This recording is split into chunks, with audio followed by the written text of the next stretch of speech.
Hey everyone, and welcome back to the channel. Today we're diving deep into one of the most powerful paintings in art history, The Death of Socrates, by Jacques-Louis David.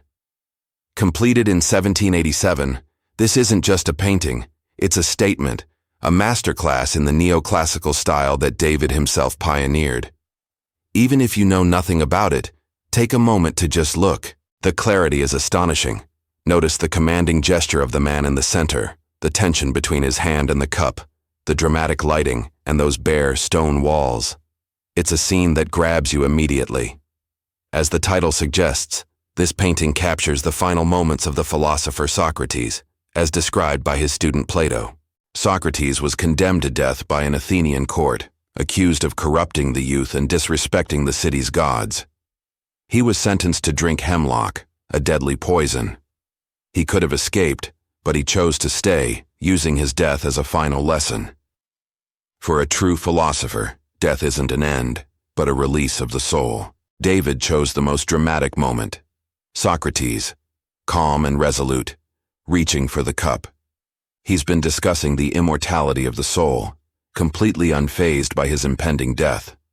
David has idealized him here.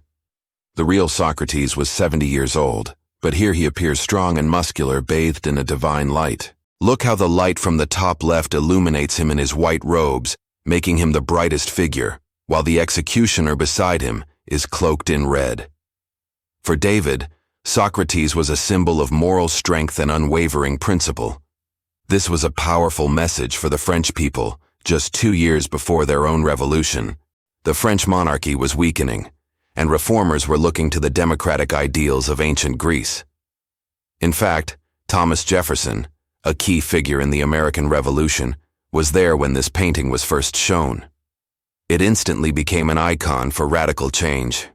This style, Neoclassicism, was a direct rejection of the ornate, luxurious Rococo style associated with the French monarchy. It drew inspiration from the stark simplicity and heroic ideals of ancient Greece and Rome. Notice the clear geometric lines used for the principled figures like Socrates, while those overcome by emotion are depicted with soft, curved forms. The flat background pushes the action right up to the foreground, so we can read the story from one side to the other. Let's read it from right to left. We see his followers overcome with grief, their sorrow contrasting with Socrates' calm determination as his hand moves toward the cup. The space between his hand and the cup is the painting's tense focal point. Even the man offering the poison can't bear to look. At the foot of the bed, we see a man sitting silently. We'll come back to him. We can identify some of the other figures. The grieving woman in the background is Socrates' wife, Xanthippe.